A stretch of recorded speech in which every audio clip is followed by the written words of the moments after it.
Ku danna subscribe sannan ku danna ƙararrawa domin samun sababbin shirye-shirye. Alaikum, barkanmu da sake saduwa a shirinmu na safe. Shugaban mayakan Boko Haram Abubakar Shekau ya musanta raɗe-raɗin akan zai miƙa wuya. Shugaban mayakan 'yan ta'addan Boko Haram ya musanta raɗe-raɗin miƙa wuyansa da aka ce zai yi.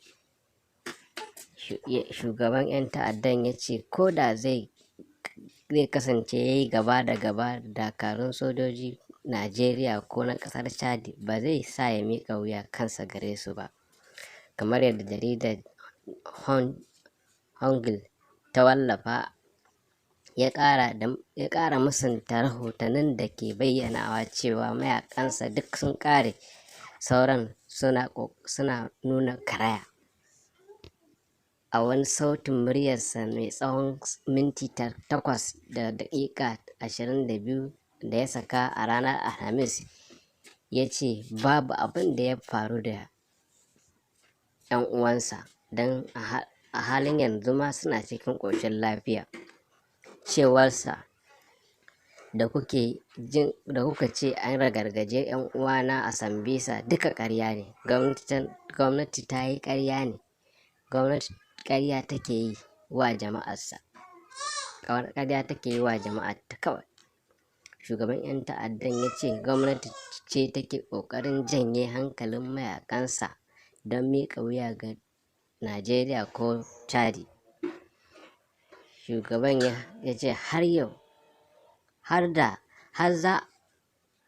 in ana so a tattauna da gwamnati don sulhu, dole ne a bawa musulmi fifiko akan abokan gabansa.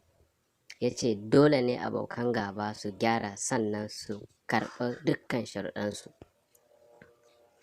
wadda sharuɗan kuwa su ne sharuɗan kuwa ba na kafirai ba ne irinsu.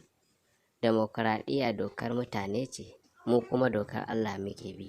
Shugaban ya ce musulmi ba za su tattauna da kafirai ba har sai kafirai sun shirya miƙa wuya.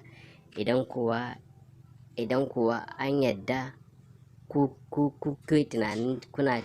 kuke tunanin kun ci galaba har za ku miƙa wuya, ku sani cewa akwai babbar tazara tsakanin gabas da yamma.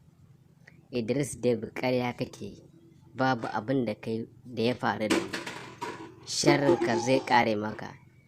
Shugaban 'yan ta'addan ya ce yayin mayar da martani ga shugaban ƙasar Chadi, shugaban Boko Haram ɗin ya soki salon nisantar juna da faɗakarwa don gujewa cutar corona. Ya ce 'yan ƙungiyarsa na yin sallarsu a jam'i, kasuwancinsu a maɓoyarsu,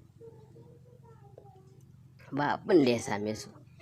A sautin muryar da ya saka, wata waƙar Hausa wacce take kira ga mayakansa su ƙara haƙuri tare da jajircewa.